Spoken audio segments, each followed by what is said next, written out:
Okay, so here we'll be using the data tables to understand the impact on the final value when any of the two variables being used to calculate that value are being changed.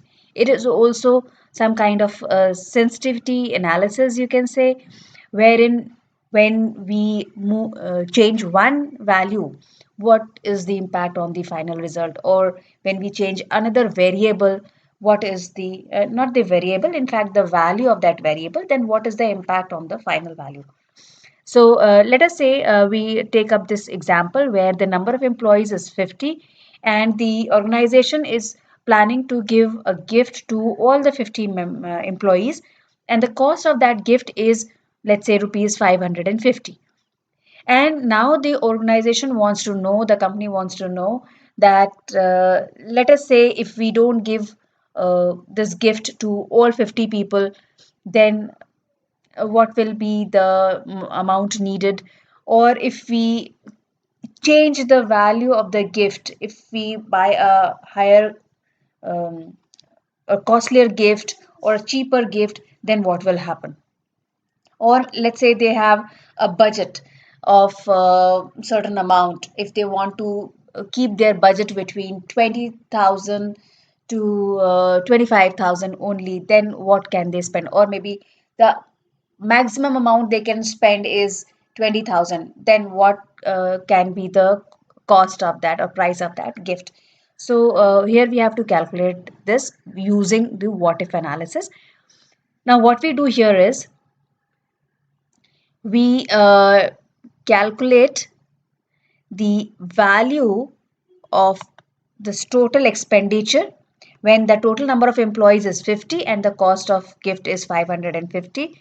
So how do we calculate this? We do it by multiplying this variable, that is the number of employees, with the cost of the gift, and we get to this value of 27,500.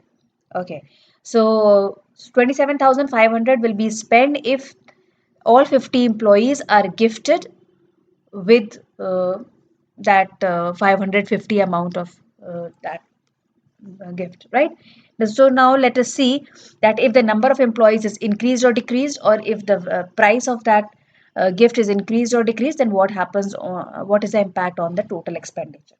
So for doing that, what do we do is that first of all, we take this calculated value from the cell here, Control C, and let us say we paste it here. Okay, we paste that value here along with the formula. Now, in the row and column, we take the two different variables. So let us say in the horizontal row, that's row, we take the number of employees.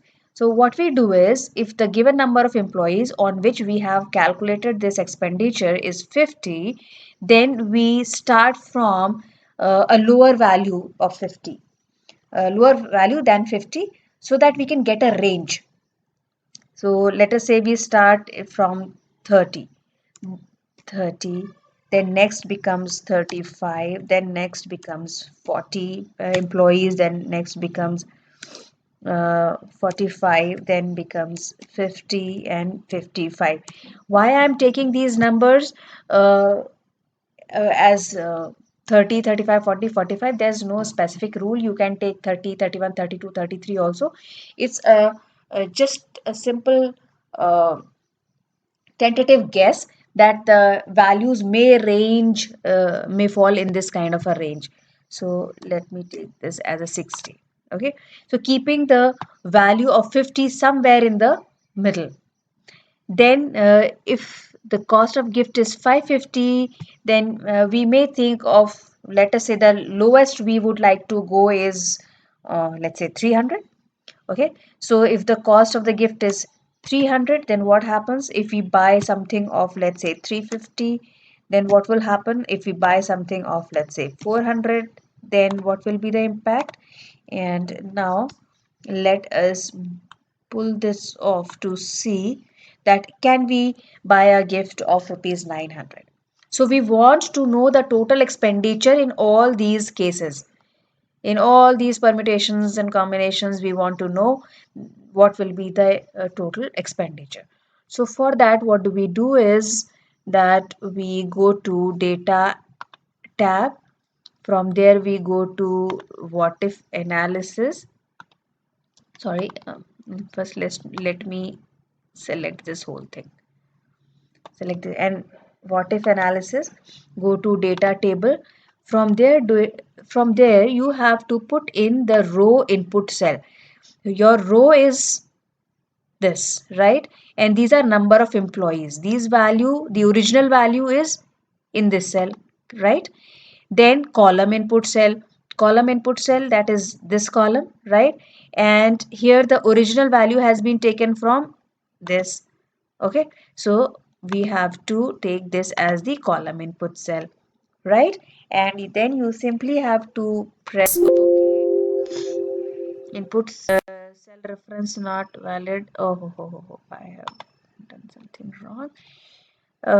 Column input is this, and row input is number of employees. Okay, this is it.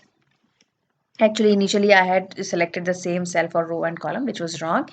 Here, the number of employees is in the row, number of employees, and cost of the gift. This is it. Okay, and here you have got the results for total expenditure. Now let's say that if your budget is between 10,000 to 20,000. Okay, then what can be the cases? So your budget is 10,000. Minimum you can spend is 10,000. That means you have an option of buying a gift of rupees 350 for 35 employees, right? The minimum you can do. And 20,000 is here. Okay, so from there you can buy, or you can buy a gift of value 500 for 40 employees. If you increase the gift, the number of employees, then it can increase from 30 to 40. And let's say if your budget is just 22,500, or your budget is 25,000, that's it. Then what are the options possible? Then you can buy a gift of rupees 500 for 50 employees, right? And this is how we do it.